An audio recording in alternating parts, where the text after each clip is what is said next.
রাধে রাধে, আমার ডেইলি ব্লগে স্বাগত। ঘুম থেকে উঠেই দৌড়ে দৌড়ে যাচ্ছি পড়াতে। আর আমার স্টুডেন্টদের হিন্দি সংস্কৃতের নাম শুনলে যে কি জ্বর আসে ভাই, তোমাদের আর কি বলবো।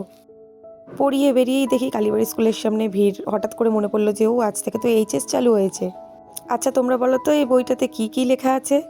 পড়াতে পড়াতে ভাবলাম একটু নিজেরও একটা ভিডিও করে নিই। কোনো জায়গায় গিয়ে তো নিজের এরকম ভিডিও করতে পারি না, কিন্তু এটা মায়ের ফ্রেন্ডদের বাড়ি, তো ওখানে গিয়ে তো আমি ক্যামেরা খুলে একটু ভিডিও করতেই পারি।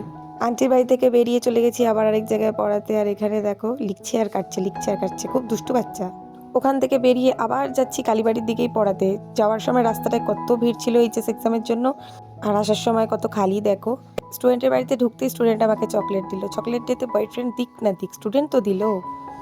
তারপর বাড়িতে এসে ফ্রেশ ট্রেশ হয়ে রেস্ট নিয়ে একটু ঘুমাচ্ছিলাম। সন্ধ্যেবেলা ঠাম্মা আবার সিঙ্গাড়া জিলেপি এনে দিল। এই জিলেপিটা আমার যে কি ভালো লাগে, সিঙ্গাড়াও তো ভালো খাই না, বাট মিষ্টির মধ্যে আমার জিলেপিটা সত্যি অনেক ফেভারিট। এভাবেই একটা বিজি ডে শেষ হলো। দেখা হচ্ছে পরে মিনি ব্লগে।